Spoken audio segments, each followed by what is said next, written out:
Você sabia que os físicos discutiram por muito, muito tempo, décadas, séculos, com relação à propriedade da luz? Discutiram fervorosamente se a luz é feita de partículas ou de ondas eletromagnéticas. Será que a luz, quando você acende a luz no quarto, ou quando você acende uma lanterna, ela é feita de pequenas e pequenas partículas que viajam no ar e chegam no objeto iluminado, ou não é feito de ondas eletromagnéticas que espalham a energia da luz por aí e, consequentemente, você consegue ver em volta? E eles discutiram fervorosamente esse assunto, trouxeram provas para cá, provas para lá, experimentos, testes que provavam para cada um dos dois lados, e gerou uma grande confusão, uma grande bagunça, até que finalmente chegou a física quântica e acalmou a discussão. Falou você, que falou que a partícula está certo, e que você que falou que são ondas eletromagnéticas também está certo. Vocês dois têm razão. A física quântica veio com um conceito chamado superposição, no qual duas coisas a priori contraditórias podem ser reais ao mesmo tempo. Não tem problema nenhum, a luz é tanto formada por partículas quanto formada por ondas eletromagnéticas, problema resolvido, os dois têm razão. E a gente, de fora, pessoas leigas, não somos físicos, nos perguntamos, e daí? Que diferença faz se a luz é feita de partículas ou de ondas eletromagnéticas? Quando eu acendo a luz, quando eu acendo o interruptor no meu quarto, eu consigo ver e acabou por aí. Eu tenho o meu objetivo, eu consigo ver as coisas. Que diferença faz a propriedade da luz, se ela é assim ou é assim? Para que discutir décadas, séculos, fazendo experimentos para discutir essa questão? Mas a verdade é que esse nosso desprezo, digamos assim, pela discussão, vem muitas vezes pela nossa ignorância. A gente não entende o real significado de cada um desses dois lados, então a gente pensa, olha, para que discutir? Os dois têm razão, os dois estão ótimos, os dois podem ficar felizes e contentes. Muitas vezes a gente faz isso com crianças, a gente vê duas crianças discutindo de quem é essa figurinha, de quem é aquela figurinha, minha vez ou é sua vez, e nós, como adultos entendidos, falamos, olha, essa para você, por que vocês estão tristes, por que vocês estão brigando, fiquem felizes. Mas nós, nesse momento, mesmo que adultos e não crianças, estamos sendo simplesmente ignorantes, porque a gente não consegue ver o que aquela figurinha, o que aquele jogo representa para a criança. Para a criança aquilo é tudo. Naquele momento aquela figurinha é tudo que ele tem e tudo que ele quer. Então, para ele não é uma discussão banal, para ele é uma discussão significativa e real, porque isso vai significar muito para ele, para a personalidade dele, seja para completar um álbum, para o que for. A gente de fora, muitas vezes, pensa que, olha, a discussão é banal, mas porque a gente não está lá dentro e não reconhece o valor. O nosso Perek de hoje, Perek Dalet, o quarto capítulo do segundo portão, trata de um assunto que a gente podia pensar que, olha, qual a discussão? Não estou entendendo, é exatamente a mesma coisa, não tem problema nenhum. Então, a nossa discussão, o nosso capítulo de hoje, na verdade, é para turma um pouco mais avançada, ou para aqueles que querem avançar, porque a gente vai tratar de um assunto que a priori não faz diferença nenhuma, mas ele faz toda a diferença. Então, se você quer fazer parte da turma avançada, segue nesse vídeo, se não, para por aqui. Vamos lá, pessoal que está avançado, prestem atenção. Hoje de manhã, eu pergunto para vocês, para quem vocês rezaram? Vocês rezaram hoje de manhã para Deus? Vocês rezaram para o Todo-Poderoso? Vocês rezaram para Hashem? Vocês rezaram para o piedoso? Para quem? Para quem vocês rezaram hoje de manhã? A priori, você deve estar pensando, são todos iguais. Qual a diferença? São todos nomes diferentes de Akadosh Baruch Hu. São todos partes de Deus, daquele para o qual eu rezo. Essa pergunta fez o Rivash para um dos grandes Mekubalim. O Rivash, um dos Rishonim, perguntou para um dos grandes Mekubalim na época dele, chamado Ri Ben Sushan, perguntou para ele o seguinte, olha, me diz uma coisa, quando você reza, de acordo com a Kabbalah, cada parte da Tfilá é ligada a um nome diferente de Akadosh Baruch Hu, uma sefirá diferente, a sefirá de Hesed, de bondade ou de severidade, cada parte da Tfilá é focado, é ligado num nome diferente. E o Rivash perguntou, olha, me diz uma coisa, na hora que você reza para esse aspecto de Akadosh Baruch Hu e depois para o outro aspecto de Akadosh Baruch Hu, talvez você está fazendo idolatria. Talvez você está rezando só para um aspecto de Akadosh Baruch Hu, significa que você limitou Deus nessa compreensão. Deus é bondoso, simpático, para ele que eu estou rezando. Aquele Deus severo que eu conheço de vez em quando que castiga, não estou falando com ele agora, estou falando com o Deus piedoso, Deus bonzinho, Deus simpático. Para quem você reza? Perguntou o Rivash. Se você coloca em cada parte da Tefilá um nome diferente, um aspecto diferente de Akadosh Baruch Hu, você está criando uma certa separação na unicidade divina. Deus não é só mais um. Deus tem aspectos diferentes e de vez em quando eu falo com esse aspecto, de vez em quando eu falo com aquele aspecto. Sirei Ben Shushan respondeu para ele o seguinte, fala, não. Saiba que a gente reza somente para Akadosh Baruch Hu. E quando eu digo Akadosh Baruch Hu, eu quero dizer para a essência divina que está acima da nossa compreensão.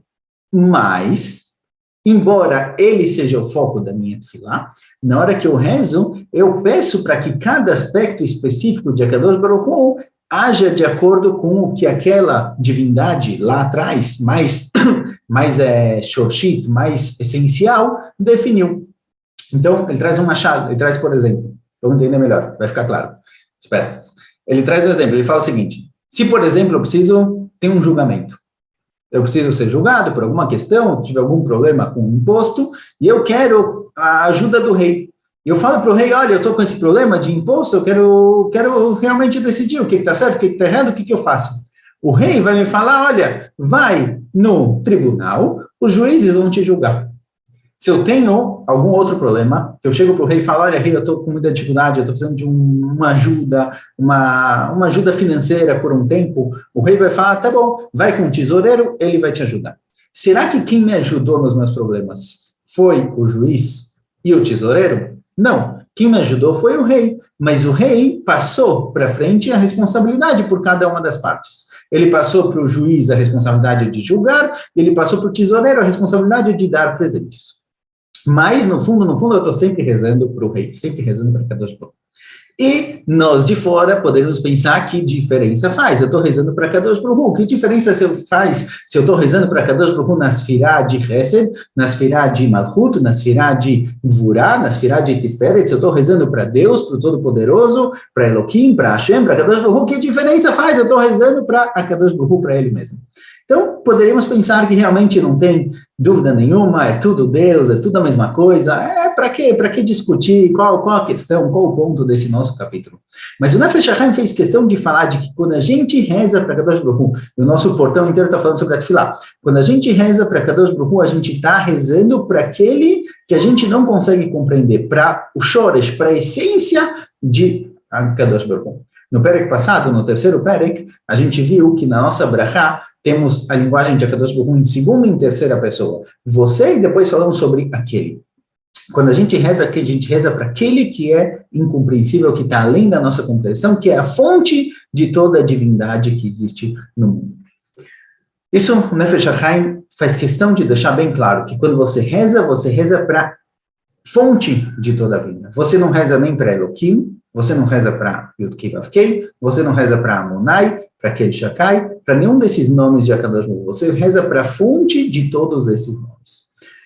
E agora, vamos chegar na pergunta. Pergunta para o pessoal aqui um pouquinho mais leigo, um pouquinho mais de fora, que é tipo, qual a diferença? Qual a diferença se eu volto para Akadosh Baruch Hu, para o lado de Elohim, de Hesed? Qual a diferença? Que aspecto dele eu uso? Todos os aspectos fazem parte da mesma existência. Qual a diferença se eu separo esses aspectos? É tudo uma coisa só, é tudo Akadosh Baruch Hu. Isso daqui tem algumas consequências, duas consequências críticas e drásticas no judaísmo. A primeira delas, a primeira consequência, foi algo que criou uma das maiores religiões que saiu do judaísmo, e ela errou justamente nesse ponto. Isso, na verdade, também, às vezes, a gente acaba sentindo no nosso dia a dia, no nosso relacionamento com a Kadosh Baruch Hu. Chazal dizem que uma das pessoas que saiu do caminho do judaísmo decidiu abrir uma nova religião. Quando ele abriu uma nova religião, o que ele fez? Chazal trazem um machal. Eles falam que ele fez o seguinte, ele pegou um tijolo, levantou esse tijolo, colocou o tijolo de pé e falou, esse é o nosso Deus. Chazal muitas vezes falam por metáforas. O que significa isso? O que é pegar um tijolo, colocar o tijolo de pé e falar, esse é o nosso Deus? Em um binyan, em uma construção, uma parede, a parede é feita de vários e vários tijolos. Cada tijolo sustenta a parede de forma geral. Tem tijolos que se eu tirar não vai acontecer nada, tem tijolos que se eu tirar a parede vai cair. Por exemplo, Quem ainda lembra, certo? Famosas duas torres dos Estados Unidos que caíram. Como elas caíram? Os aviões bateram exatamente no andar que faria com que a torre inteira caísse. Às vezes tem tijolos que formam uma parede que eles são essenciais. Tem tijolos que a gente podia pensar, olha, se tirar vai ter um buraquinho, mas não vai cair. Mas tem tijolos que são essenciais. Mas se a gente perguntar o que é a parede, o que forma a parede, é a união de todos esses tijolos. Akadosh Baruch Hu, quem é Deus? Será que Deus é bondoso? Será que Deus é severo? Será que Deus é poderoso? Será que Deus é vaidoso, orgulhoso, humilde? Qual dessas virtudes a gente pode relacionar a Akadosh Baruch Hu? Todas. Todas as virtudes são verdadeiras e reais perante Akadosh Baruch Hu. Talvez tristeza, depressão, o Rav Kook serve num lugar que não shayach, que não, mas a priori todas as virtudes, todas as qualidades existem em Akadosh Baruch Hu. De vez em quando ele lida com o mundo com severidade, de vez em quando com bondade. De vez em quando ele faz guerras, de vez em quando ele traz a paz. De vez em quando ele é orgulhoso, no sentido positivo, obviamente. De vez tem uma conotação negativa o orgulhoso, mas o orgulho também tem um lado positivo. A pessoa tem que sentir orgulho dele mesmo, senão ele se rebaixa perante os outros, deixa pisarem nele, a pessoa tem que ter um mínimo de orgulho, e de vez em quando, a Kadosh Baruch Hu, ele é humilde, ele abre mão, ou seja, todas essas virtudes são reais e verdadeiras com a Kadosh Baruch Hu. Essa pessoa que saiu do judaísmo e criou uma nova religião, ele falou o seguinte, olha, a minha religião vai ser baseada somente em uma virtude, a virtude da bondade. Ele pegou um tijolo de uma parede inteira, colocou esse tijolo de pé e falou, esse é o nosso Deus ele é bondoso. Agora, aqui nós estamos estudando o judaísmo, então não faz diferença o que outras religiões pensam ou não, aqui não é o nosso assunto. Onde a gente encontra a gente na nossa vida? Isso encontra a gente na nossa vida quando muitas vezes a gente tem perguntas de emuná, perguntas de fé. A gente vê coisas ruins acontecendo, a gente vê pessoas boas sofrendo. E a gente começa a se perguntar, olha, como pode ser que Deus, que é bondoso, fez isso? Aqui está o erro. Deus não é só bondoso, Deus é também severo, Deus também é verdadeiro, Deus também é, e aí a lista é comprida. Se a gente divide a Kadosh Baruch Hu, a gente divide os aspectos e fala com Deus somente em um aspecto, começa a ver ele somente por esse aspecto, aqui vão surgir muitas e muitas dúvidas de emuná. Perguntaram uma vez, agora não estou lembrando para quem era, mas perguntaram o seguinte, como pode ser que Deus deixou o holocausto acontecer? Não vamos entrar na questão aqui, porque é uma questão muito emocional, muito difícil de entender, de compreender como pode ser que algo aconteceu, tanto sofrimento, mas muita gente perguntou, e tem pessoas que vieram e falaram, olha, eu não acredito no Deus que deixa alguma coisa dessas acontecer. Um dos grandes sábios de Am Yisrael, quando ele ouviu essa frase, eu não acredito no Deus que deixa uma coisa dessas acontecer, ele falou o seguinte, saiba que eu não acredito nesse Deus também. No seu Deus, no modo como você vê Deus, eu também não acredito nele. O meu Deus é muito mais completo. Ele é muito mais pleno. Então, pode ser que se a gente analisar aquele ponto específico, aquela dificuldade, aquele problema ou aquela tragédia, a gente vai se perguntar como pode ser que Deus deixou isso acontecer. Mas o problema é que a gente está analisando Deus de forma limitada. A gente está limitando Deus. A gente define, olha, Deus é bondoso. E o que aconteceu aqui é algo ruim, é uma tragédia. Então, um Deus bondoso não pode ter feito essa tragédia. Consequentemente, essa tragédia não faz parte da decisão divina, Deus não decide o que acontece, não acredito mais em Deus. É uma conclusão lógica que é problemática no começo, na compreensão de que Deus é isso ou aquilo. Então, quando a gente reza, fala Nefesh HaChaim, saiba que você está rezando para a fonte de todas esses aspectos. A gente está rezando para Kadosh Baruch Hu, que ele engloba, ele inclui todos esses aspectos diferentes. Esse é um problema. O segundo problema é o seguinte. Eu rezo para a fonte da vida. Vamos chamar essa essência divina que está acima da nossa compreensão, vamos chamar isso de fonte da vida, fonte da existência. Depois de um tempo, eu começo a rezar para um aspecto específico de Akadosh Baruch Hu. Aquele aspecto bondoso, aquele aspecto severo, aquele aspecto simpático, aquele aspecto de guerra, de paz, o que seja. Depois de um tempo, eu começo a rezar para o anjo responsável pela bondade, para o anjo responsável pela severidade, para o anjo responsável pela cura. Eu começo a rezar para Rafael vir e curar a pessoa. Depois de um tempo, eu começo a rezar para pessoas que representam no mundo a vontade divina. E aí, a nossa tefilá vai se tornando idolatria. aos poucos, se eu diminuo a minha tefilá da essência, da fonte da vida, para um dos aspectos divinos, com o tempo eu posso diminuir dos aspectos divinos para os anjos, dos anjos para pessoas que representam a Kadosh Baruch Hu no mundo, e aí a minha tefilá não é direta para ele, a minha tefilá passa por vários intermediários que podem causar muitos problemas.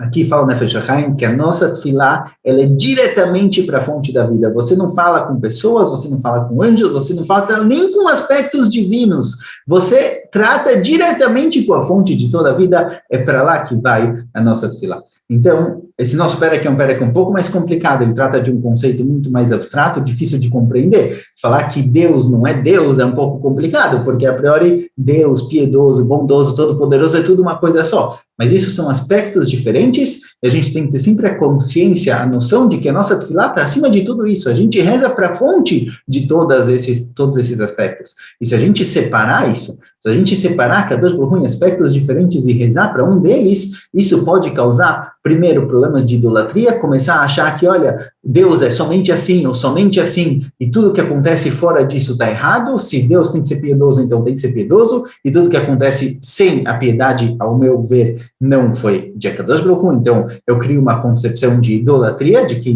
Deus é limitado, e também isso pode derivar, pode chegar na situação no qual a pessoa, ele vai diminuindo da fonte da vida para um aspecto divino, para um anjo, para uma pessoa, e aí você começa a rezar para pessoas, e aí o problema já é muito mais embaixo. Bezerra Hashem, em breve continuamos para o próximo capítulo. Até mais.